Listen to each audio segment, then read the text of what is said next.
আসসালামু আলাইকুম। যে যেখান থেকে ভিডিওটি দেখছেন সবাইকে স্বাগতম। আমরা আজকে পড়ব নবম দশম শ্রেণীর পদার্থবিজ্ঞান বইয়ের দ্বিতীয় অধ্যায়। এই অধ্যায়ের শিরোনাম হচ্ছে গতি। আমরা এই অধ্যায়টি আজকে শুরু করতে যাচ্ছি। এই জন্য আমরা এই অধ্যায়ে কি কি পড়ব সেগুলো নিয়ে যদি একটু কথা বলি, তাহলে আমরা সর্বপ্রথম এই অধ্যায়ে বিভিন্ন ধরনের সংজ্ঞা পড়ব এবং এই সংজ্ঞা শুধুমাত্র সংজ্ঞাই নয়, সংজ্ঞাগুলোর বিস্তারিত ব্যাখ্যা এবং এর পিছনের কনসেপ্ট সব কিছু নিয়েই আমরা কি করব, একদম ডিটেলস আলোচনা করব। এরপর প্রত্যেকটা কনসেপ্ট থেকেই কিন্তু একটা করে সূত্র আসছে, সেই সূত্রগুলো কিভাবে আসবে সেগুলো আমরা দেখাবো এবং ওই সূত্রগুলো থেকে আরও কিছু সূত্র আসবে, সেই সূত্রগুলো কিভাবে আসলো তার প্রমাণগুলো দেখাবো। এরপর সূত্রগুলোকে আমরা কিভাবে ব্যবহার করে বিভিন্ন ধরনের গাণিতিক সমস্যার সমাধান করব। আমরা এখন সমস্যার সমাধান করব না, কিন্তু কিভাবে ব্যবহার করা যায়, কোথায় ব্যবহার করা যায় সেগুলো নিয়ে একটুখানি কথা বলবো। তারপর আমরা গ্রাফ নিয়ে আলোচনা করব। এই অধ্যায়ে গ্রাফ খুবই গুরুত্বপূর্ণ। এখানে পরীক্ষায় মেনলি গ্রাফ থেকেই কোশ্চেন আসে, সো এই জন্য গ্রাফের উপর আমরা আলাদা একটা বিস্তারিত ক্লাস নেব এবং যত ধরনের গ্রাফ আছে সেগুলো নিয়ে বিস্তারিত আলোচনা করব। তারপরের ক্লাসে আমরা গাণিতিক সমস্যার সমাধান করব। এরপর আমরা এমসিকিউ এবং বিভিন্ন ম্যাথমেটিক্সের বা বিভিন্ন গাণিতিক প্রবলেমের শর্টকাট শিখব, যাতে আমরা কি করতে পারি, এমসিকিউগুলো খুব সহজে লিখতে পারি বা সহজে এমসিকিউগুলো বুঝতে পারি কীভাবে। এরপর আমরা সরাসরি চলে যাই আমাদের মেইন পড়াশোনায়। তো আমরা যেহেতু একদম বেসিক থেকে শুরু করতেছি, তাই আমরা এই গতি অধ্যায়ের সর্বপ্রথম যে জিনিসটা আমাদের জানতে হবে সেটা হচ্ছে অবস্থান। তো অবস্থান জিনিসটা কি, এই জিনিসটার সাথে আমরা এই নামটা আমরা সবাই শুনছি যে অবস্থান। অবস্থান মানে হচ্ছে যেটা আমরা অবস্থান বলতে বুঝি, ফিজিক্সেও অবস্থান বলতে এটাই বোঝানো হচ্ছে। আমরা গতি নিয়ে আলোচনা করতেছি, তার মানে এখানে বোঝাই যাচ্ছে যে একটা বস্তু কীভাবে গতিশীল হবে। তো বস্তু যদি গতিশীল হয়, গতিশীল হওয়ার আগে তো তার একটা কি থাকবে, সে কোথাও থাকবে। যেমন আমরা যদি একটা দৌড় প্রতিযোগিতা নিয়ে কথা বলি, তাহলে দৌড় প্রতিযোগীরা অবশ্যই কি থাকে, সর্বপ্রথম কোনো একটা জায়গায় কি থাকে, একটা লাইন বরাবর তারা কি করে, দাঁড়ায় থাকে। তারপর ওখান থেকে তারা কি করে, প্রত্যেকেই সামনের দিকে অগ্রসর হয়। তাহলে দৌড় প্রতিযোগিতার আগে তারা একটা লাইন বরাবর সবাই কি দাঁড়িয়েছিল, এটা ছিল দৌড় প্রতিযোগিতার আগে তাদের কি অবস্থান। আবার যখন দৌড় প্রতিযোগিতা শেষ হবে, তখন তারা কি হবে, আর একটা যে লাইন থাকবে যেখানে শেষ করতে হবে তাদেরকে, সবাই গিয়ে সেখানে পৌঁছাবে। অর্থাৎ দৌড় প্রতিযোগিতার শেষে তাদের অবস্থানটা হচ্ছে কোথায়, তাদের যে ডেস্টিনেশন পয়েন্টটা আছে ওইখানে। এবং এই দৌড়ের মাঝখানে আমরা যে কোনো জায়গায় দেখব যে এখানে বিভিন্ন জায়গায় কি হবে, বিভিন্ন প্রতিযোগী অবস্থান করবে। অর্থাৎ যে আমরা যদি সময়ের সাপেক্ষে এগুলো হিসাব করি, তাহলে এক এক সময় তাকে কি করব, এক এক জায়গায় দেখব। তো মূলত এই জিনিসটাই হচ্ছে অবস্থান। অর্থাৎ একটা বস্তু একটা নির্দিষ্ট সময়ে কোনো জায়গায় উপস্থিত আছে, এই উপস্থিত থাকাটাকে আমরা বলতেছি তার অবস্থান। মনে করি এটা একটা বর্ণ, এখানে বি, এই বি অবস্থানে একটা বস্তু আছে, আর এই দিকে একটা আছে এ অবস্থানে একজন আছে, আরেকজন মনে করি যে এখানে সি অবস্থানে আছে। তাহলে আমরা যদি সি এর সাপেক্ষে বি এর কথা বলি, তাহলে বলতে হবে সি হতে বি ডান দিকে আছে।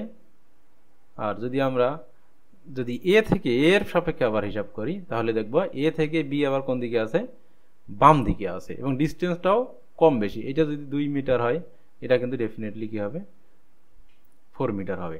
তাহলে বি এর অবস্থান ফিক্সড করার আগে বা বি এর অবস্থান বিবেচনা করার আগে অবশ্যই আমাদেরকে সিদ্ধান্ত নিতে হবে যে আমরা এটা কার সাপেক্ষে করতেছি, এটা কি সি এর সাপেক্ষে নাকি এ এর সাপেক্ষে নাকি অন্য কোনো কিছু সাপেক্ষে। এখানে আবার ই হইতে পারে, এটা সাপেক্ষেও হইতে পারে। সো কোনো একটা জিনিসের অবস্থান ফিক্সড করার আগে বা অবস্থান বিবেচনা করার আগে অবশ্যই আমরা কার সাপেক্ষে অবস্থানটা বিবেচনা করতেছি সেইটা আগে ঠিক করতে হবে। তো এই জিনিসটাকে পদার্থবিজ্ঞানের ভাষায় বলা হয় প্রসঙ্গ। অর্থাৎ যদি একটা বিন্দুর সাপেক্ষে হিসাব করা হয়, তখন সেটাকে বলা হয় প্রসঙ্গ বিন্দু। যদি কোনো একটা কাঠামোর সাপেক্ষে হিসাব করা হয়, তখন সেটাকে বলা হয় দ্বিমাত্রিক কাঠামো হইতে পারে, ত্রিমাত্রিক কাঠামো হইতে পারে, তখন সেটাকে আমরা বলবো কি প্রসঙ্গ কাঠামো। আবার কোনো একটা বস্তুর সাপেক্ষে হইতে পারে, যেমন এখানে একটা বাড়ি আছে বা ঘর আছে বা গাছ আছে, সেটা সাপেক্ষে যদি আমরা কি করি, হিসাব করি, তাহলে সেটা কি হবে, এর সাপেক্ষে হিসাব করলে তখন এটাকে আমরা বলবো প্রসঙ্গ বিন্দু বা প্রসঙ্গ বস্তু, বা বিন্দু সাপেক্ষে হিসেব করলে প্রসঙ্গ বিন্দু, কাঠামোর সাপেক্ষে হিসেব করলে প্রসঙ্গ কাঠামো, এইরকম। তাহলে আমরা অবস্থান, তাহলে আমরা যদি বলি তাহলে প্রসঙ্গ কাঠামো জিনিসটা কি, তাহলে প্রসঙ্গ কাঠামো হচ্ছে যে নির্দিষ্ট বিন্দু বস্তু বা কাঠামো সাপেক্ষে কোনো বস্তুর অবস্থান নির্দেশ করা হয়, অথবা পরবর্তীতে আমরা গতি নিয়ে আলোচনা করব, সেখানে গতি অবস্থাটাও আমরা কি একটা নির্দিষ্ট কোনো কিছু সাপেক্ষে হিসাব করব।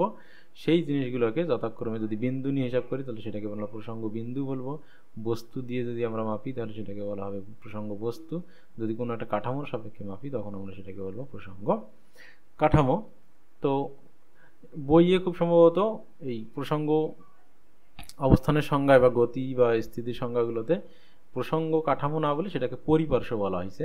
তো পরিপার্শ্বটাও মূলত প্রসঙ্গ বিন্দু বা প্রসঙ্গ কাঠামো বা প্রসঙ্গ বস্তু। তাহলে প্রসঙ্গ কাঠামো নিয়ে আমরা একটুখানি আলোচনা করব। সেটা হচ্ছে যে আমরা সাধারণত যে প্রসঙ্গ কাঠামোগুলো নিয়ে আলোচনা করি, আমরা যখন কোনো কিছু লিখে বা কোনো কিছু এঁকে যখন বোঝানোর চেষ্টা করি তখন দেখা যায় যে প্রসঙ্গ কাঠামোগুলোকে সাধারণত দুইভাবে দেখানো হয়। ভূমিতে যখন আমরা চলাচল করি, একজন মানুষ যখন চলাচল করে জেনারেলি সাধারণত সেই উপরের দিকে কি ওঠে না, সে সাধারণত ডানে বামে সামনে এবং পিছনে যায়। অর্থাৎ এখানে দুইটা লাইন বরাবর কি করি আমরা, দুইটা লম্ব লাইন বরাবর আমরা চলাচল করি, হয় এই দিকে অথবা কি এই দিকে। তো এরকম দুই মাত্রার যে পজিশনগুলো যেগুলোকে প্লেন বলা হয়, সাধারণত এগুলোকে বলা হয় প্লেন বা তল, জ্যামিতির ভাষায় এগুলোকে বলা হয় তল, দ্বিমাত্রিক তল বা প্লেন। এগুলোতে যখন কোনো বস্তুর অবস্থান আমরা নির্ণয় করি তখন সেটাকে আমরা বলি দ্বিমাত্রিক প্রসঙ্গ কাঠামো, অর্থাৎ তার অবস্থানের পরিবর্তন বা তার গতিটা হবে শুধুমাত্র দুই অক্ষ বরাবর। আবার ত্রিমাত্রিক প্রসঙ্গ কাঠামো আছে, সেটা হচ্ছে কেমন, যদি এই কম্পিউটারের স্ক্রিনে আমাদের যে লেখাগুলো আছে সবগুলো কম্পিউটারের স্ক্রিনে আছে, কিন্তু এটা যদি কম্পিউটারের স্ক্রিন থেকে যদি একটু উপরে থাকতো তখন কি হইতো, তখন এই পয়েন্টটাকে এটা মনে করেন যে কম্পিউটার স্ক্রিনের কি আছে একটু উপরে আছে, সেক্ষেত্রে এই জিনিসটাকে আমাদের যদি পেতে হইতো তাহলে আমাদের কি করতে হইতো, এটা যদি আমাদের প্রসঙ্গ বিন্দু হয়, এই প্রসঙ্গ কাঠামোর এটাকে বলা আছে মূল বিন্দু, এটা সাপেক্ষে এখানে হিসাব করা হচ্ছে। তাহলে প্রসঙ্গ কাঠামোর মধ্যেও কিন্তু প্রসঙ্গ বিন্দু বা মূল বিন্দু আছে। তাহলে এটা যদি এই কম্পিউটার স্ক্রিনের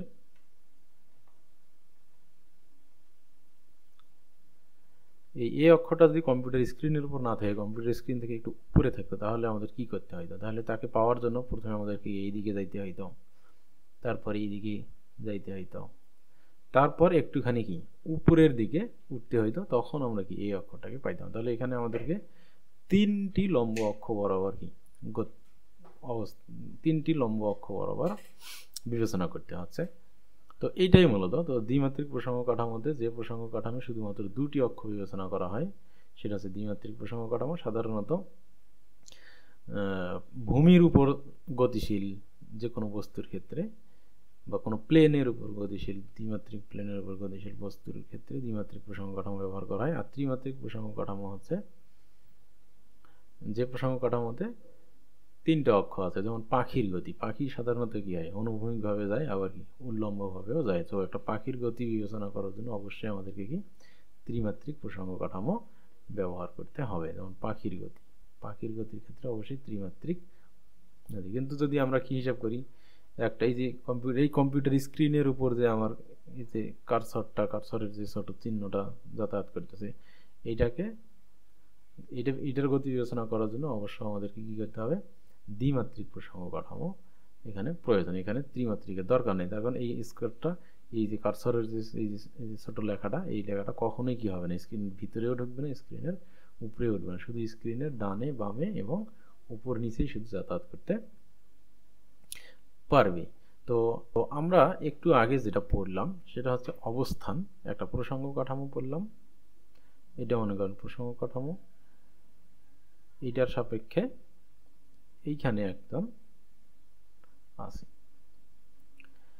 তো তার মানে এইখান, তাহলে এটার সাপেক্ষে আমরা বলতে পারি তার অবস্থানটা কি, এত মিটার দূরে 3 মিটার দূরে একটা নির্দিষ্ট সময় এই মুহূর্তে। এখন এই জিনিসটা কি হতে পারে, এখানেও থাকতে পারে, আবার একটু পর কি করতে পারে, তার অবস্থানটা পরিবর্তন করে কি এখানেও আসতে পারে। যেমন আমরা যারা ক্লাস দেখতেছি তারা সবাই কি আছি, ক্লাস শুরু থেকে শেষ পর্যন্ত মোটামুটি কি একই জায়গায় দাঁড়িয়ে আছি।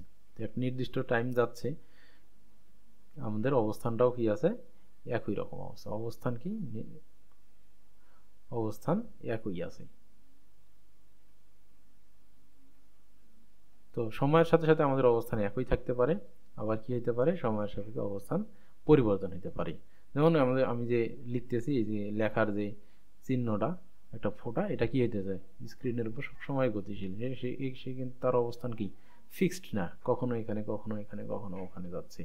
তাহলে এই জায়গা থেকে তো তাহলে যদি সময়ের সাথে সাথে প্রসঙ্গ কাঠামোর সাপেক্ষে কোনো বস্তুর অবস্থানের পরিবর্তন না হয়, অর্থাৎ সে একই জায়গায় থাকে, সময় যাচ্ছে কিন্তু তার অবস্থানের পরিবর্তন হচ্ছে না, প্রসঙ্গ কাঠামো থেকে সে একই জায়গায় আছে, তখন সেটাকে আমরা বলবো স্থিতি। আর যদি এরকম হয় যে সময়ের সাথে সাথে সে প্রসঙ্গ কাঠামো, এটা যে প্রসঙ্গ কাঠামো হয় আমাদের, এটা মনে করো কাঠামো, তাহলে কাঠামো থেকে এখানে আছে, একটু পর কোথায় গেছে, সে এখানে গেছে, তাহলে সে কি করছে, কাঠামোর সাপেক্ষে অবস্থানের পরিবর্তন করছে। তাহলে এইরকম যদি হয় তখন আমরা এটাকে বলবো গতি, অর্থাৎ। তো এই সংজ্ঞাগুলোর ক্ষেত্রে যদি আমরা তাকাই, তাহলে আমরা দেখতে পাবো এখানে সবসময় দুইটা জিনিস কিন্তু বিবেচনা করা হচ্ছে।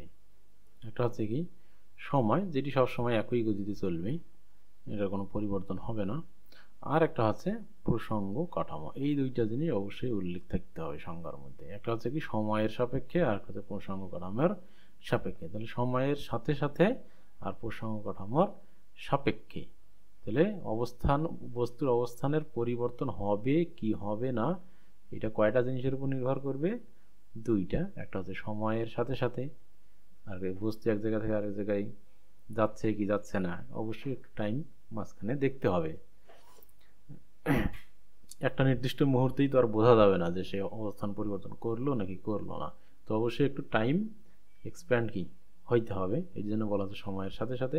আর একটা হচ্ছে যে সে যে অবস্থার পরিবর্তন করলো কি করলো না, এটা আমরা বুঝবো কিভাবে, যদি না তার সাথে কি অন্য কোনো বস্তুর সাপেক্ষে আমরা কি হিসাবটা না করি, তাহলে আমরা আসলে কি বুঝতে পারবো না যে সে আসলে অবস্থানের পরিবর্তন করছে কি করে নাই। উদাহরণস্বরূপ এইখানেই মূলত আলোচনাটা চলে আসে যে আপেক্ষিক গতি বা আপেক্ষিক স্থিতি। যেমন কিভাবে, কেন আমাদেরকে অবশ্যই আগে একটা প্রসঙ্গ কাঠামো ঠিক করতে হবে, তাছাড়া আমরা অবস্থানের পরিবর্তন বুঝতে পারবো না। উদাহরণ হিসাবে যদি এই রকম হয় যে আমরা কি কখনো দেখছি যে চলন্ত, আমরা সবাই সিনেমা বা নাটক দেখছি, আমরা দেখছি যে চলন্ত গাড়িতে দুইজন লোক পাশাপাশি বসে কি করতেছে, দুইজন লোক পাশাপাশি বসে গল্প করতেছে। আমরা অনেক সময় কি নাটকের সিনে এগুলো কি দেখি যে তারা চলন্ত গাড়িতে, কিন্তু আমরা কি, কিন্তু আমাদের টিভি তো স্থির, আমরা তাকে কিভাবে স্থির, তাহলে আমরা সব সময় তারা কি হচ্ছে, তাদের ফেসটাই আমরা কি টিভিতে দেখতে পাচ্ছি, আমরা কিন্তু তাকে দেখতেছি না যে টিভির এক মাথা থেকে আরেক মাথায় তারা যাচ্ছে। তার মানে কি, তার মানে যদি যে ব্যক্তি তাকে ভিডিও করতেছে, সেই ক্যামেরাটা যদি কি থাকে বাইরে থাকতো, তাহলে কিন্তু কি হইতো, তাদেরকে আমরা আস্তে আস্তে দূরে যেতে দেখতাম, কিন্তু আমরা দেখতেছি না, গাড়ি তারা কি নড়াচড়া করতেছে, গাড়ি আগাচ্ছে, শব্দ শোনা যাচ্ছে, আমরা বুঝতে পারতেছি। তার মানে ক্যামেরাটা কি ছিল, গাড়ির ভিতরেই ছিল। তার মানে তারাও যাচ্ছে, ক্যামেরাও কি তাদের সাথে সাথে যাচ্ছে, আর আমরা ক্যামেরার জিনিসটাই কি আমাদের মোবাইলে বা টিভিতে দেখতে পাচ্ছি। তাহলে একই সাথে তারা, গাড়ি এবং ক্যামেরা একসাথে যাচ্ছে, এই জন্য আমরা কি তাদেরকে একই জায়গায় দেখতেছি, যদিও তারা কি গতিশীল আছে, কিন্তু আমরা তাদেরকে কি গতিশীল হিসেবে দেখতেছি না, আমরা সবসময় তাদের ফেস বা বোর্ডের একটা নির্দিষ্ট অংশই দেখতে পাচ্ছি। সো তাহলে তার মানে ক্যামেরার সাপেক্ষে কি তারা স্থির আছে, এই জন্য আমরা তাদেরকে একটা নির্দিষ্ট অংশই দেখতে পাচ্ছি। আবার কখনো কখনো ক্যামেরাটাকে কি করা হয়, বাইরে নিয়ে এসেও সেই সিনও দেখা হয়, তখন দেখা যায় যে কি এই গাড়িটা সামনের দিকে কি যাচ্ছে। এইটা দেখেই মেনলি আমরা বুঝতে পারি যে তারা আসলে কি গাড়ির ভিতরে ছিল। তো এই জন্য তাহলে বাইরের ক্যামেরা দিয়ে যখন আমরা দেখতেছি তখন দেখতেছি কি তারা গাড়ির ভিতর তারা আছে এবং গাড়িটা যাচ্ছে, আস্তে আস্তে তারা দূরে সরে যাচ্ছে। কিন্তু যখন আমরা গাড়ির ভিতরের ক্যামেরার ভিউ দেখতেছি তখন কিন্তু আমরা তাদেরকে গতিশীল দেখতেছি না, তখন আমরা তাদেরকে আস্তে আস্তে দূরে যেতে দেখতেছি না, তখন তাদেরকে আমরা এক নির্দিষ্ট জায়গায় দেখতেছি। তো এই জন্যই তাহলে তারা গতিশীল কি গতিশীল না অবশ্যই কি আগে ফিক্সড করতে হবে, তাদের অবস্থানের পরিবর্তন হচ্ছে কি হচ্ছে না এটা বোঝার জন্য আমাদেরকে অবশ্যই কি করতে হবে, এই যে অপেক্ষক বা প্রসঙ্গ কাঠামোটা আগে ফিক্সড করতে হবে, যে এটা আমরা বাইরের ক্যামেরার সাপেক্ষে হিসাব করতেছি নাকি গাড়ির ভিতরে যে ক্যামেরাটা আছে সেই ক্যামেরার সাপেক্ষে হিসাব করতেছি। আশা করি বুঝতে পারছো। যে তার মানে এখানে আরেকটা জিনিস চলে আসলো যে প্রসঙ্গ কাঠামো যদি পরিবর্তন হয় তাহলে বস্তুর অবস্থানের বর্ণনাটাও কিন্তু কি হতে পারে, ভিন্ন ভিন্ন হতে পারে। সেই একটা প্রসঙ্গ কাঠামোর সাপেক্ষে গতিশীল হইলেও আর একটার সাপেক্ষে কি সে স্থির হচ্ছে। ঠিক আছে। আবার অনেক সময় দেখা যায় যে যদি এরকম থাকে যে পাশে যদি একটা কম গতিশীল একটা মোটর সাইকেলে বা সাইকেলে যদি কেউ ক্যামেরা ধরে থাকে যদি ভিডিও করে তখনও কিন্তু দেখা যাবে যে গাড়িটা কি সামনের দিকে এগিয়ে যাচ্ছে, কিন্তু দাঁড়িয়ে থাকা ক্যামেরা দিয়ে যত জোরে যাচ্ছে দেখা যাবে সাইকেলে বা একটু এটার চেয়ে যে কম স্পিড সম্পন্ন কোনো গাড়ি হয় সেটার ক্যামেরা দিয়ে কিন্তু তাকে তত বেশি গতিশীল দেখানো যাবে না। তার কারণ এখানে এই ক্যামেরাটা স্থির ছিল, এখানকার এই ক্যামেরাটা হয়তো বা কি একটুখানি গতিশীল ছিল। তো তার মানে প্রসঙ্গ কাঠামো যখন পরিবর্তন হচ্ছে তখন বস্তুর গতিশীলতা বা স্থিতিশীলতা বা যদি সেটা গতিশীল হয় তাহলে তার বেগ কত জোরে যাচ্ছে কত আস্তে যাচ্ছে এগুলো কি আছে পরিবর্তন হচ্ছে। তার মানে আমরা যদি বলি যে একটা বস্তু যখন স্থির বলতেছি আমরা যখন বলতেছি একটা বস্তু স্থির আছে তার মানে বস্তুটা কি একটা নির্দিষ্ট প্রসঙ্গ কাঠামোর সাপেক্ষে স্থির আছে। অবশ্যই প্রশ্ন করতে হবে কার সাপেক্ষে স্থির আছে বা গতিশীল আছে কার সাপেক্ষে গতিশীল আছে। আমরা জেনারেলি যেটা পৃথিবীর সাপেক্ষে আমরা পৃথিবীতে যেহেতু বাস করি এই জন্য পৃথিবীর সাপেক্ষে যে বস্তুগুলো স্থির থাকে তারা সেগুলোকে আমরা স্থির বলি, আর যেগুলো পৃথিবীর মাটির সাপেক্ষে বা ভূমিতে একটা গাছ আছে সেই গাছের সাপেক্ষে যখন গতিশীল হয় তখন সেটা তাকে আমরা কি বলি গতিশীল বলি। কিন্তু আমরা যদি আর একটু ডিপলি ভাবি আচ্ছা পৃথিবীর সাপেক্ষে একটা বস্তু গতিশীল যেটা আছে একে যদি আমরা এই প্রসঙ্গ কাঠামোটাকে যদি আমরা চাঁদ ধরি নেই, এবার সে চাঁদ থেকে অত্যন্ত ক্ষমতা সম্পন্ন একটা ক্যামেরা দিয়ে একজন ব্যক্তি পৃথিবীটাকে কি করতেছে পর্যবেক্ষণ করতেছে, তখন সে কি দেখবে? সে তো পৃথিবীকে গতিশীল দেখবে, বা আমরা তো চাঁদকে কি দেখি গতিশীল দেখি। তাহলে পৃথিবীতে যে বসে আছে চাঁদের লোক তো তাকে গতিশীল দেখবে, তার কারণ সে শুধু চাঁদের পৃথিবীতে বসে থাকা লোকটাকে না এই পৃথিবীর উপরে থাকা যা কিছু আছে সব কিছুকেই সে কি করবে গতিশীল দেখবে। তাহলে আমরা একে গতিশীল দেখলেও চাঁদ থেকে কিন্তু তাকে কি দেখবে দুইজনকেই স্থির গতিশীল দেখবে, যদিও এরা পরস্পরকে কি স্থির দেখতেছে। তো একইভাবে যে মহাবিশ্বের তার মানে এই দৃষ্টিভঙ্গিতে আমরা দেখতে পারি যে মহাবিশ্বের কোনো কিছুকেই আমরা কি বলতে পারবো না স্থির আছে একটা নির্দিষ্ট বেগে বা গতিশীল আছে দুনিয়ার সব কিছুর সাপেক্ষে এইরকম আমরা বলতে পারবো না। তার মানে কার সাপেক্ষে স্থির আছে? তাহলে পৃথিবীর উপর কোনো কিছু স্থির আছে সেটা পৃথিবীর সাপেক্ষে, সেটা কিন্তু চাঁদ বা সূর্যের সাপেক্ষে না, বা চাঁদের উপর কোনো কিছু স্থির আছে সেটা চাঁদের সাপেক্ষে, সেটা কিন্তু পৃথিবী মঙ্গল বা সূর্যের সাপেক্ষে নয়। তো এইভাবে যদি আমরা হিসাব করি তাহলে আমরা আসলে কি করতে পারি না, ব্রডার অ্যাঙ্গেলে যদি দেখি তাহলে স্থিতি বা গতি জিনিসটাকে আমরা কি করতে পারি না, একটা কোনো বস্তু সম্পর্কে আমরা গতি বা স্থিতি বস্তুটা স্থির আছে বা গতি আছে এটা একদম ফিক্সড করে বলতে পারবো না। তার কারণ একটার সাপেক্ষে সে গতিশীল হলেও আর একটার সাপেক্ষে সে কি স্থির থাকতে পারে। এই জন্য এখানে একটা নতুন টার্মিনোলজি নিয়ে আসা হয়েছে, সেটাকে বলা আছে আপেক্ষিক স্থিতি এবং আপেক্ষিক গতি।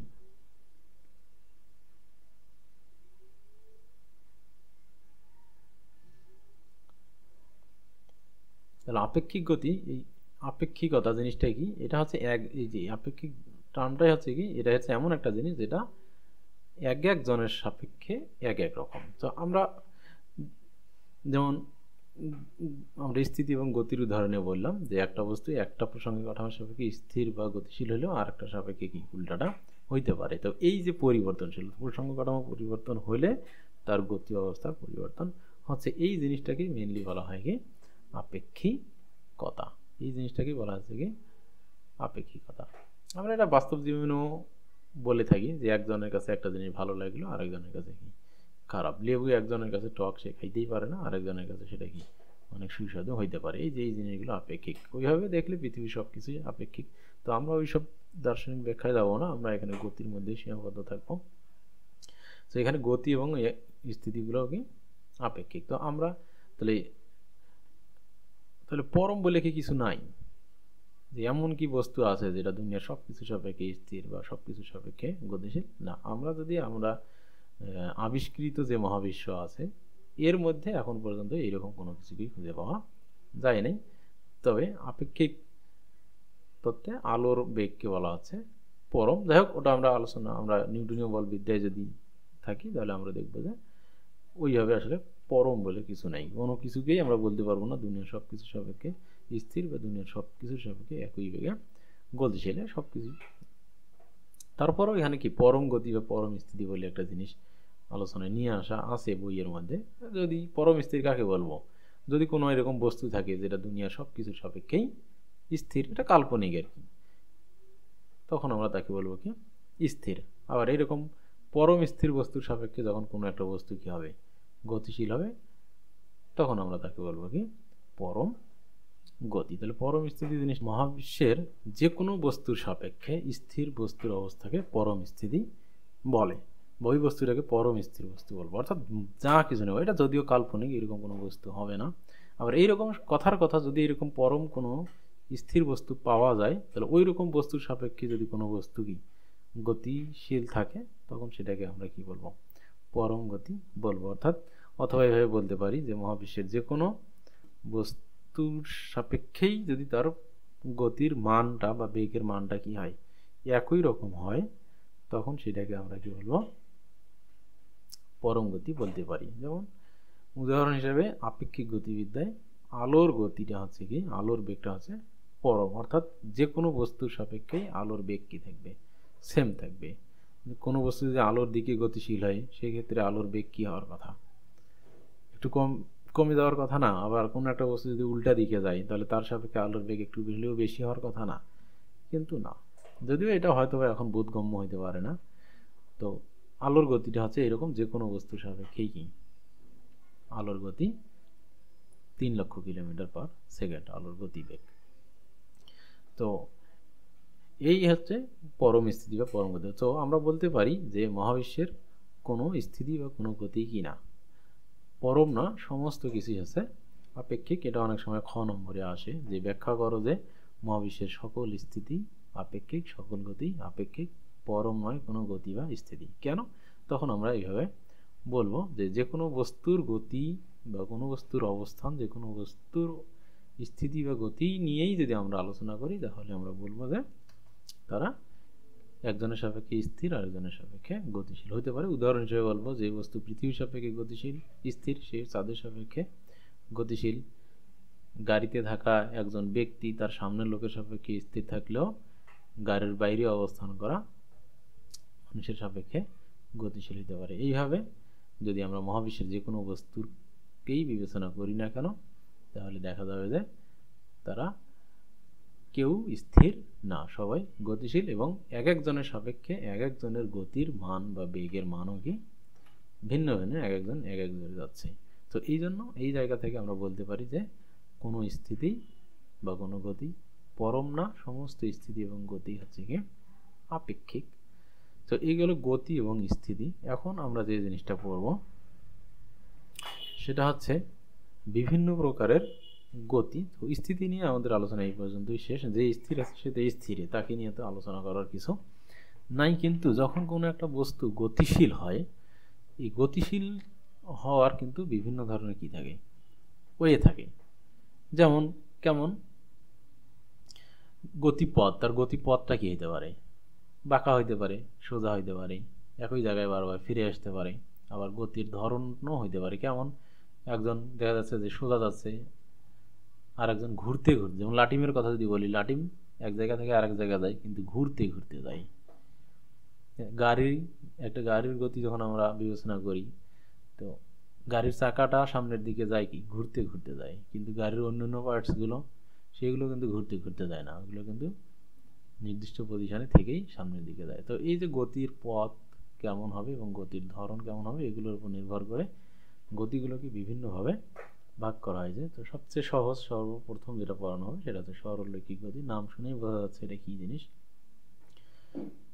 যে যদি কোনো বস্তুর গতিপথ কি হয়, সরল রেখা হয়। সহজ কথা, এই যে সরল রেখা যে আঁকলাম, এটা সরল রেখা, সোজা একদম স্ট্রেট করে একটা নির্দিষ্ট দিকে। সরল রেখা বলতেই বোঝায় কিন্তু একটা নির্দিষ্ট দিক, অর্থাৎ দিক পরিবর্তন হবে না। দিক পরিবর্তন মানেই কিন্তু বাঁকা, দিক পরিবর্তন সোজা উত্তর দিকে, তাহলে এখানে কিন্তু কোনো বাঁকা নাই।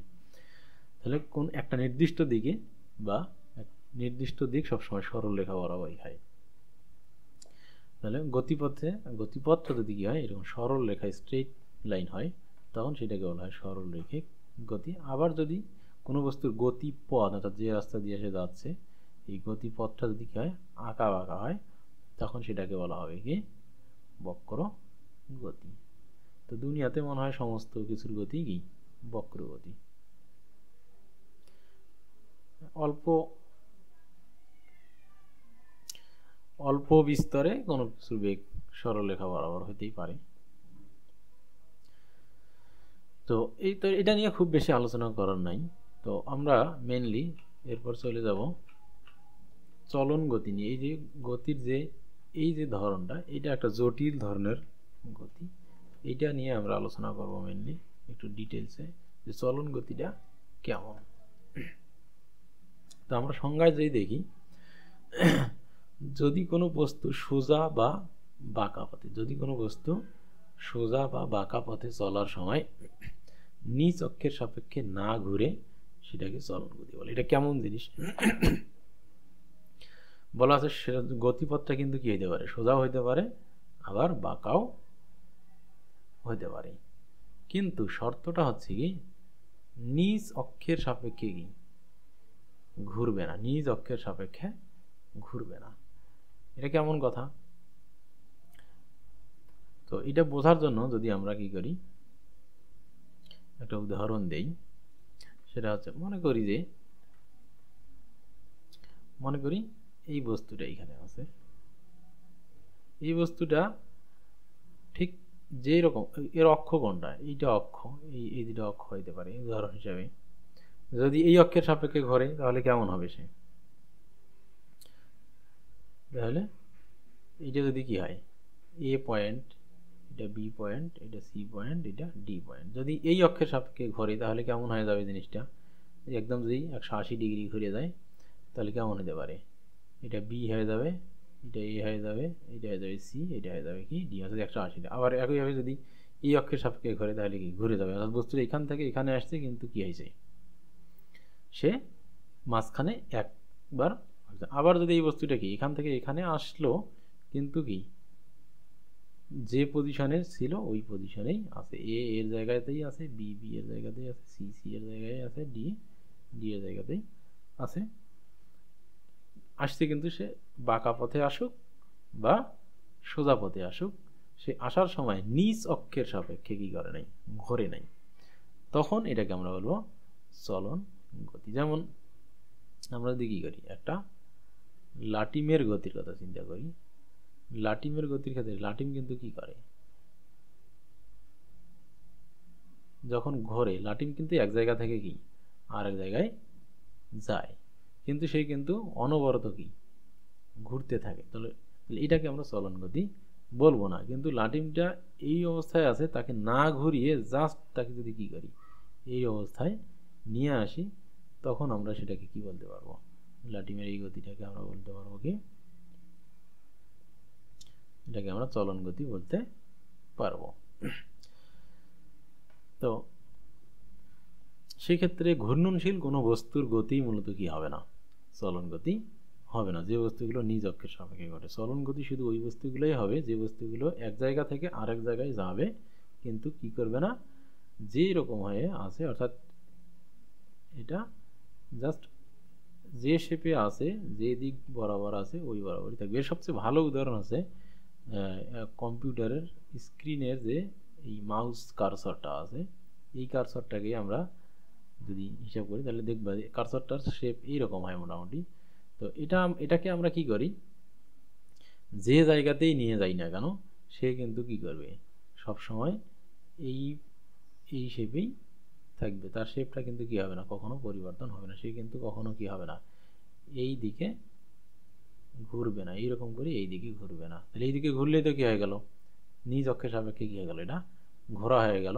এখান থেকে এখানে এসে এই অবস্থায়ও থাকতে পারে, আবার এখান থেকে এসে এইরকমও হইতে পারে। যদিও আমার এই ছবিটার এই ছবিটা মনে হচ্ছে একটুখানি ঘুরে গেছে, তা হাত দিয়ে রাখছি তো মনে করি যে এটা ঘুরে নেই, কিন্তু এইখানে কি এটা ঘুরে গেছে নি। এখান থেকে এক, সে তার পজিশন চেঞ্জ করছে, দুই, সে কি করছে, নিজ অক্ষের সাপেক্ষে ডান দিকে কি হেলে গেছে। তাহলে এখান থেকে যখন এখানে আসে তখন কার্সরের গতিটাকে আমরা চলন গতি বলবো না, কিন্তু কার্সর যদি এইখান থেকে এই অবস্থায় আসে, জেনারেলি কার্সর যেভাবে আসে সেই গতিটাকে আমরা বলবো কি চলন গতি।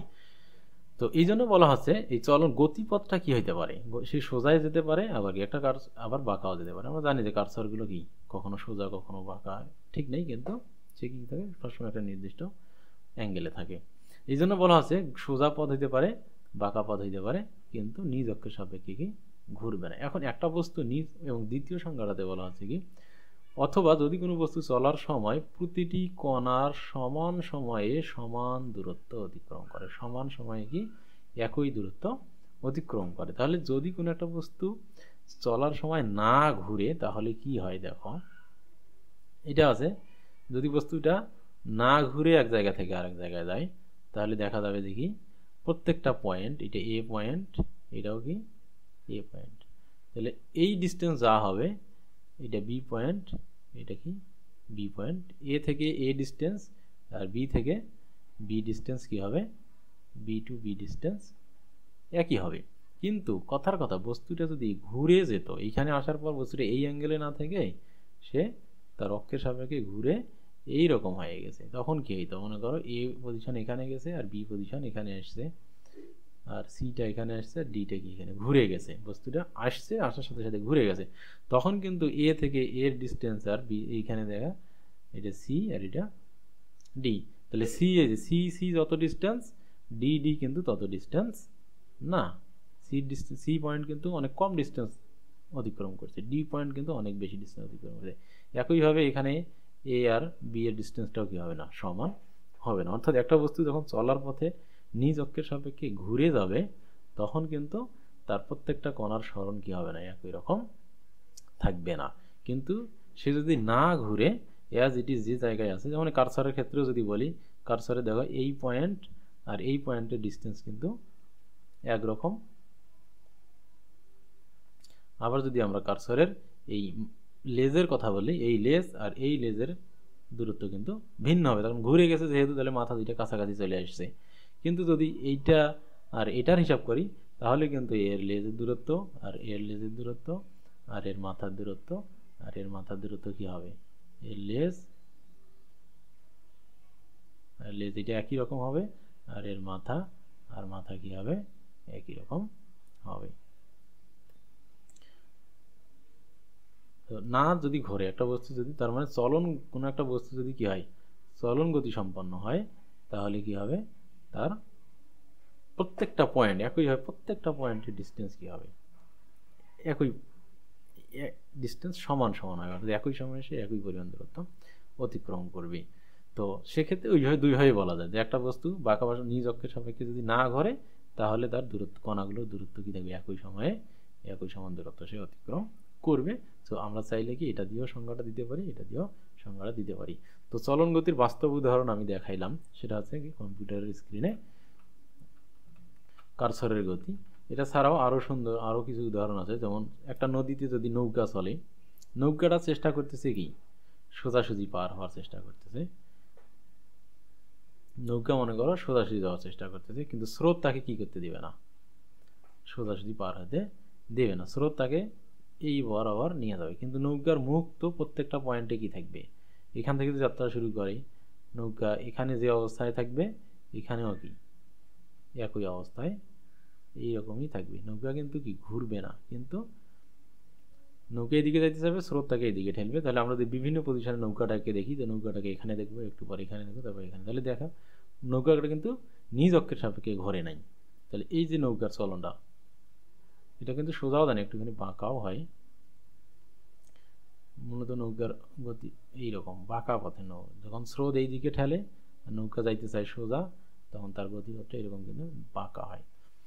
তো আমরা এটা ইন্টারমিডিয়েট এগুলো আছে, এখানে কিন্তু সে ঘরে, তাহলে নৌকার গতিটা কি এরকম গতি। আবার ঝড়ের কবলে পড়া যদি পাখি, একটা পাখি যদি কি নির্দিষ্ট দিকে যেতে চায়, একটা পাখি যদি কি নির্দিষ্ট দিকেই যেতে চায়, পাখিটা এই দিকে যেতে যাচ্ছে, কিন্তু ঝড় তাকে কি করতেছে এই দিকে ঠেলতেছে, তাহলে আমরা দেখবো যে পাখিটার মুখ যদি এদিকে হয়, লেজ যদি এদিকে হয়, তাহলে সে কিন্তু এই যে এইরকম হবে গতিগুলা। অর্থাৎ তার বাতাসটাকে ঠেলে কি করবে এই দিকে নিয়ে আসবে, আর সে যাবে ওই দিকে, কিন্তু সে ঘুরবে না, সে তার মুখ কোন দিকে সবসময় একটা নির্দিষ্ট দিকেই থাকবে। তো এই ধরনের গতিকে বলা হচ্ছে কি চলন গতি।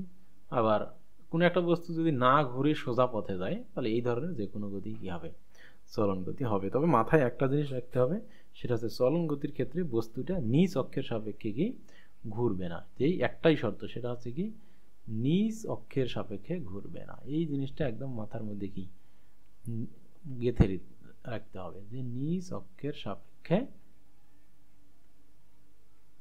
ঘুরবে না।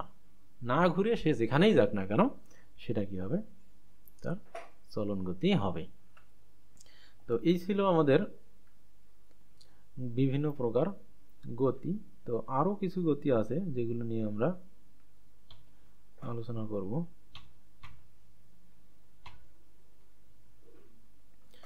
এরপর হচ্ছে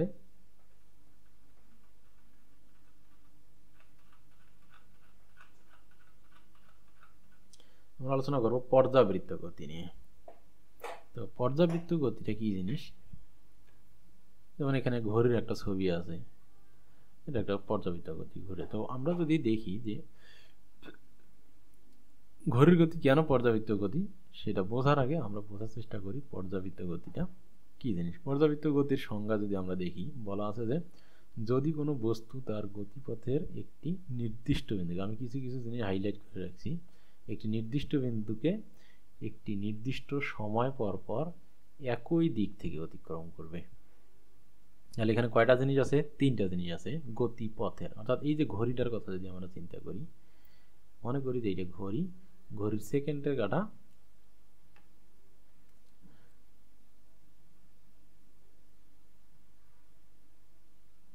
এইখানে, যদি ঘড়ির কাঁটাটা ঘুরতেছে মনে করো এই বরাবর, তাহলে আমরা যদি এই গতিপথের এই জায়গাটা হিসাব করি, এই পয়েন্টটা যদি আমরা হিসাব করি, তাহলে কি করবে এই দিকে যাবে, এইদিকে এইদিকে গিয়ে আবার ঘুরে গিয়ে হবে এই দিক থেকে সে কি করতেছে বারবার এই দিকে অতিক্রম করতেছে। তাহলে একটা গতিপথের, এটা একটা গতিপথ, তার গতিপথের নির্দিষ্ট বিন্দু, নির্দিষ্ট বিন্দুকে একটা নির্দিষ্ট সময় এক মিনিট বা 1 ঘন্টা পর পর সে কি করতেছে, মিনিটের কাটা হলে 1 ঘন্টা পর পর, ঘন্টার কাটা হলে 12 ঘন্টা পর, সেকেন্ডের কাটা হলে 1 মিনিট পর পর, কি যদিও এগুলো ঘন্টার কাটাগুলো এই দিক থেকে অতিক্রম করে। আচ্ছা, তো এই দিক থেকে বারবার কি করতেছে সে অতিক্রম করতেছে নির্দিষ্ট সময় পর পর। আবার এরকমও হইতে পারে যে একটা দোলনার ক্ষেত্রে যদি আমরা বলি, একটা দোলনা কি করতে পারে, দোলনার মধ্যে যে বস্তুটা থাকে সেটা কি করে, একবার কি করে এইদিকে যায়, আবার কি এই দিকে আসে। তাহলে আমরা যদি তার শুধু এই দিকের গতিটা হিসাব করি, তাহলে কি করলো সে কিন্তু গেল, গিয়ে আবার এই ফিরে আসলে, যে সে কিন্তু এই দিক দিয়ে অতিক্রম করলো, আবার এই দিকে গেল, আবার কিন্তু সে একই নির্দিষ্ট সময় পর, যদিও মাঝখানে সে একবার ওই দিক দিয়ে গেছে, কিন্তু ওইটা হিসাব না করি শুধু যদি আমরা এই দিকেরটা হিসাব করি, তারপরেও কিন্তু সে কি একটা নির্দিষ্ট সময় পর পর এই দিক থেকে যাচ্ছে, আবার একটা নির্দিষ্ট সময় পর পর সে এই দিক থেকেও যাচ্ছে। তার মানে এই যে একটা নির্দিষ্ট বিন্দুকে এক নির্দিষ্ট সময় পর পর একই দিক থেকে, এইটা কিন্তু মানতেছে দুই ক্ষেত্রেই কিন্তু এই শর্তটা কি মানতেছে একই দিক থেকে। অর্থাৎ এই দিক থেকে সে কিন্তু নির্দিষ্ট সময় পর পরই যাচ্ছে, আবার এই দিক থেকেও কি নির্দিষ্ট সময় পর পর যাচ্ছে। তার মানে দুই ক্ষেত্রেই কিন্তু সে কি করতেছে একই দিক থেকে যাচ্ছে। সেক্ষেত্রে এটাও কি হবে পর্যাবৃত্ত গতি, এটাও কি পর্যাবৃত্ত গতি। কিন্তু দুই পর্যাবৃত্ত গতির মধ্যে, দুইটা পর্যাবৃত্ত গতি হলেও একটা ডিফারেন্স আছে, সেটা আমরা ব্যাখ্যা করার সময় বুঝতে পারলাম। তাহলে এই ধরনের পর্যাবৃত্ত গতির ক্ষেত্রে কি হচ্ছে, বস্তুটা একটা বৃত্তাকার পথে ঘুরতেছে এবং শুধু এক দিক থেকেই অতিক্রম করতেছে, বিপরীত দিক থেকে কখনো অতিক্রম করতেছে না। এখানে কিন্তু নির্দিষ্ট করে এক বলা নাই, বলা আছে একই। এখন একইটা এটা শুধু এক হয়, শুধু এই দিক থেকেই যাবে অথবা শুধু এই দিক থেকেই যাবে বৃত্তাকার পথের ক্ষেত্রে। কিন্তু যখন একটা কম্পনশন বা একটা দোলন হবে, তখন সে কি করবে, এই দিক দিয়েও যেমন যাবে আবার উল্টা দিক দিয়েও যাবে। তো এই জন্য পর্যাবৃত্ত গতিটাকে এখানে দুই ভাগে ভাগ করা হয়েছে। এক ধরনের পর্যাবৃত্ত গতি হচ্ছে যেটা বৃত্তাকার পথে হয়, সেটা সবসময় এক দিক দিয়েই ঘুরবে, একটা সেন্টারকে কেন্দ্র করে সে কি করবে, একটা নির্দিষ্ট দিকেই ঘুরতে থাকবে। তো এটা তাহলে ঘূর্ণন গতি, এটাকে ঘূর্ণন গতিও বলা হচ্ছে। তাহলে ঘূর্ণন গতিও একটা কি পর্যাবৃত্ত গতি। তাহলে আর এক ধরনের পর্যাবৃত্ত গতি যেটা কি করবে, শুধু একটা নির্দিষ্ট গোলাকার পথে ঘুরবে না, সে কি করবে, সে কিছু সময় সামনের দিকে যাবে আর বাকি সময় কি করবে, ওই একই পথে ব্যাক করবে। তাহলে পর্যাবৃত্ত গতির যে শর্ত, নির্দিষ্ট গতিপথের নির্দিষ্ট বিন্দুকে নির্দিষ্ট সময় পর পর একই দিক থেকে অতিক্রম করে, তাহলে এই শর্তটা দুই ভাবে পূরণ হতে পারে। কয়ভাবে পূরণ হতে পারে, দুই ভাবে পূরণ হতে পারে। একটা হচ্ছে কি একই বৃত্তাকার পথে ঘোরার মাধ্যমে, আর একটা হইতে পারে কি একই পথে সামনে যাওয়া পিছিয়ে যাওয়া। বাঁকাভাবে হবে তা না, এইরকম করে যাইতে পারে, সামনে আসতে পারে। যেমন পিস্টনের ক্ষেত্রে সামনে যায় পিছিয়ে আসে, সামনে যায় পিছিয়ে আসে, এইরকম ক্ষেত্রে তাহলে এই শর্তটা দুই ভাবে পূরণ হতে পারে। তো দুই ভাবে পূরণ হইলে এই জন্য পর্যাবৃত্ত গতিটাকে দুই ভাগে ভাগ করা হচ্ছে। যখন সে বৃত্তাকার পথে যাচ্ছে তখন তাকে বলা হচ্ছে ঘূর্ণন গতি, এটা একটা পর্যাবৃত্ত গতি। আর যখন সে সামনে পিছনে যাচ্ছে তখনও এটা পর্যাবৃত্ত গতি হচ্ছে, কিন্তু এটা এই গতির আলাদা একটা নাম দেওয়া হয়েছে, সেটাকে তখন বলা হচ্ছে স্পন্দন গতি। তার মানে আমরা দেখলাম যে স্পন্দন গতি এবং ঘূর্ণন গতি দুইটাই মূলত কি পর্যাবৃত্ত গতি। এই জন্য অনেক সময় প্রশ্ন আসে যে সব ঘূর্ণন গতি পর্যাবৃত্ত গতি, কিন্তু সব পর্যাবৃত্ত গতি স্পন্দন গতি না। আশা করি বুঝতে পারছো কেন না। তার কারণ পর্যাবৃত্ত গতি তো দুই ধরনের, একটা ঘূর্ণন গতি, একটা স্পন্দন গতি। তাহলে সব ঘূর্ণন গতি পর্যাবৃত্ত গতির মধ্যে অটোমেটিক কি পড়েই যাবে। কিন্তু সব পর্যাবৃত্ত গতি কি ঘূর্ণন গতি হবে না, হবে না। কেন, তখন কিছু পর্যাবৃত্ত গতি তো কি স্পন্দন গতির মধ্যেও পড়বে। তো বিষয়টা অনেকটা এইরকম যে সব মানুষে সব সব পুরুষে মানুষ, কিন্তু সব মানুষ পুরুষ না। তখন বাকি মানুষ তো কি, কিছু মানুষ তো কি আছে, মহিলা আছে বা অন্য কিছু। যাই হোক, পুরুষ আর মহিলা অন্য কিছু যতই দাবি করুক। তো এটাই হচ্ছে। তাহলে আমরা যদি তাহলে ঘূর্ণন গতি এবং পর্যাবৃত্ত গতিটাকে যদি আমরা একটু সংজ্ঞায়িত করতে চাই, তাহলে সেগুলো আমরা কিভাবে বলতে পারি। যেমন ঘূর্ণন গতি সেটা হচ্ছে কি বৃত্তাকার পথে, সহজ হিসাব, বৃত্তাকার পথে চলমান কোনো বস্তুর গতিকে বলা যায় ঘূর্ণন গতি। যেমন এটার পথটা কেমন হবে, বৃত্তাকার হবে। তবে পর্যাবৃত্ত গতি সবসময় যে বৃত্তাকার হবে এমন না, বৃত্তাকার ছাড়াও এটা কি হইতে পারে, উপবৃত্তাকারও হইতে পারে। উপবৃত্তাকার পথে যদি ঘোরে তাও কিন্তু পর্যাবৃত্ত গতির শর্ত মানবে। তার কারণ কি, গতিপথের একটা নির্দিষ্ট পয়েন্ট যদি নেই, তাহলে সে কিন্তু যেমন গ্রহগুলোর গতি, পৃথিবীর গতি, আমরা জানি যে সূর্যের চারদিকে পৃথিবীর গতিটা কেমন, উপবৃত্তাকার গতি। তাহলে এ কিন্তু এইখানে যদি আমরা নির্দিষ্ট একটা পয়েন্ট নেই, তাহলে পৃথিবী কিন্তু বারবার কি করবে, এই লাইন বরাবর এইভাবে এই দিক থেকে বারবার কি করবে, যাবে, পূর্ব থেকে পশ্চিম থেকে পূর্ব দিকে কি বারবার সে অতিক্রম করবে। তো তো তাহলে বৃত্তাকার গতি, তাহলে বৃত্তাকার গতিটাকে আমরা, তবে এইখানে একটা একটুখানি মাথায় রাখতে হবে যে যদি গতিপথ বৃত্তাকার হয় তখনই তাকে কি বলা হবে, ঘূর্ণন গতি বলা হবে। গতিপথ যদি বৃত্তাকার হয় তাহলেই তাকে ঘূর্ণন গতি বলা হবে। গতিপথ যদি বৃত্তাকার না হয় তাহলে তাকে ঘূর্ণন গতি বলা হবে না। গতিপথ উপবৃত্তাকার হলে তাকে বলা হচ্ছে উপবৃত্তাকার গতি। তাহলে উপবৃত্তাকার গতি, বৃত্তাকার পথের গতি বা ঘূর্ণন গতি সবগুলোই হচ্ছে কি পর্যাবৃত্ত গতি। উপবৃত্তাকার গতির গতিপথ হবে উপবৃত্তাকার, আর ঘূর্ণন গতির গতিপথ হবে বৃত্তাকার। তাহলে তাহলে পৃথিবীর যে গতি এটাকে আমরা কি বলবো না, তাহলে পৃথিবীর গতি কি ঘূর্ণন গতি হবে? তাহলে পৃথিবী, আমরা এতদিন শুনে আসছি পৃথিবী ঘোরে, কিন্তু পৃথিবীর গতিকে বইয়ের ভাষায় কি বলা হবে না, ঘূর্ণন গতি বলা যাবে না। ঘূর্ণন গতি বলা যাবে না। এটা হচ্ছে কি উপবৃত্তাকার। কারণ ঘূর্ণন গতির ক্ষেত্রে গতিপথ কি হতে হবে? বৃত্তাকার হতে হবে। তো এরপর আমরা আসি তাহলে পর্যাবৃত্ত গতির আর একটা সেটা হচ্ছে স্পন্দন গতি। তাহলে স্পন্দন গতিটা কি জিনিস? এখানে দিয়েই দিছি যে পর্যাবৃত্ত গতি সম্পন্ন, তার কারণ এটা তো পর্যাবৃত্ত গতির মধ্যেই পড়ে। তো ওই ঘূর্ণন গতি বা উপবৃত্তাকার গতির ক্ষেত্রে এটা পর্যাবৃত্ত গতি। ওখানে কি হয়? একটা বস্তু একটা নির্দিষ্ট বৃত্তাকার বা উপবৃত্তাকার পথে ঘুরে। কিন্তু এই ধরনের পর্যাবৃত্ত গতিতে কি হবে? বস্তুটা এরকম বৃত্তাকার বা উপবৃত্তাকার পথে ঘুরবে না, বরং সে গতিপথের একটা নির্দিষ্ট সময় কি যাবে? একদিকে যাবে, বাকি নির্দিষ্ট সময় উল্টা দিকে যাবে। এই জন্য এটাকে ব্যাখ্যা করার জন্য এখানে কিছু জিনিস নিয়ে আসা হয়েছে, পর্যায়কাল। তাহলে পর্যায়কাল জিনিসটা কি? তাহলে একটা বস্তু কি হচ্ছে? এই সামনের দিকে যাচ্ছে, আবার পিছিয়ে ফিরে কি আগের অবস্থানে আসতেছে, আবার এই দিকে যাচ্ছে, আবার ফিরে গিয়ে এখানে আসতেছে। তাহলে এই যে যাইতে এবং আসতে তার মোট যে সময় লাগতেছে সেটাকেই মূলত বলা হচ্ছে কি পর্যায়কাল। তাহলে এই সময়টার অর্ধেক সে কোন দিকে যাবে? এই দিকে যাবে, আর বাকি অর্ধেক আসবে উল্টা দিকে। আর এখানে কিন্তু ওই রকম উল্টা দিকে না, সে পর্যায়কালের পুরো সময়টাই একটা নির্দিষ্ট ডিরেকশনে কি ঘোরে। আর এইখানে কি হবে? ওই যে পর্যায়কাল, সে অর্ধেক সময় যাবে একদিকে, আর বাকি অর্ধেক সময় যাবে আগে যেদিকে গেছে তার ঠিক উল্টা দিকে।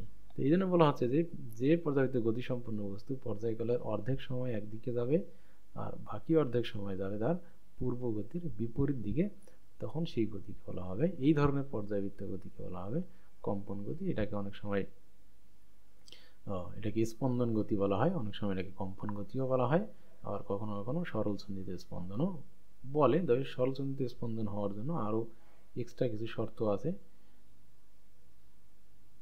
যেগুলো পূরণ হইতে হয়। বাট সরল সন্ধিত স্পন্দন গতিও কি একটা স্পন্দন গতি। তাহলে এই ছিল বিভিন্ন ধরনের গতি নিয়ে আলোচনা। যদি তোমাদের কোথাও বুঝতে অসুবিধা হয় তাহলে সেটা অবশ্যই আমাকে কমেন্ট বক্সে কি প্রশ্ন করে জানার চেষ্টা করবেন। আমিও কি করব, আমার সাধ্যমতো প্রশ্নগুলোর উত্তর দেওয়ার চেষ্টা করব। তো আজকে গতি নিয়ে, গতির যে বিভিন্ন ধরনের গতির যে আলোচনাগুলো ছিল আজকে এই পর্যন্ত থাক।